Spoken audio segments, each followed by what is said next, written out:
সে এক যুগ ছিল ভাই, স্বর্ণ যুগ যাকে বলে।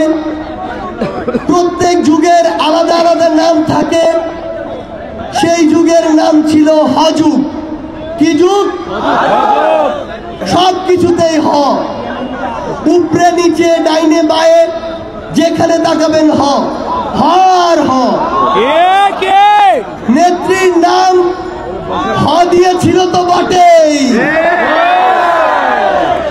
বাহিনীর নাম ছিল হেলমেট বাহিনী।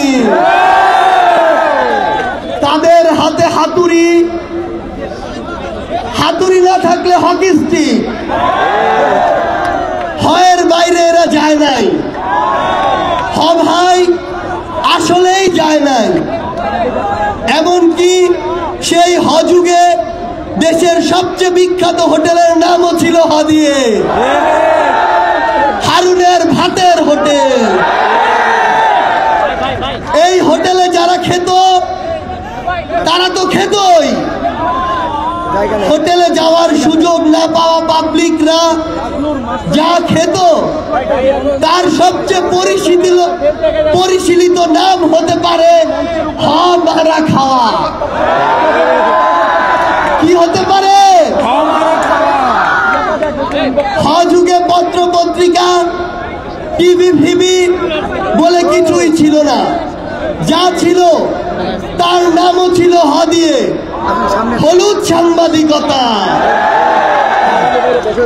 এর বাইরে হিংসা, হানাহানি, হুমকি, হুঙ্কার, হত্যা এসব ছোটখাটো হয়ের দাপট তো ছিলই।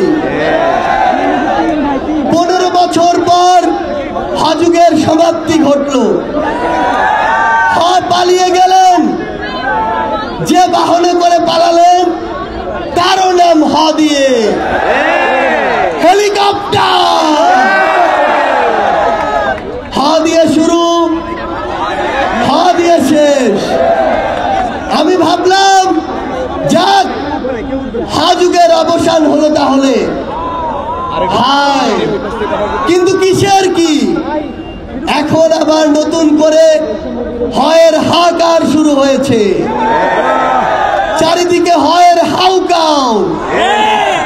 নতুন হযুগে শুরু হয়েছে এভাবে, হ্যালো আপা, হ্যালো হ্যালো, আপা আপা, হ্যালো হ্যালো হ্যালো, হ্যালো আপা জি বলেন, হ্যালো আপা, হ্যালো হ্যালো হ্যালো। এভাবে হ দিয়েই কবিতাটি শেষ হলো।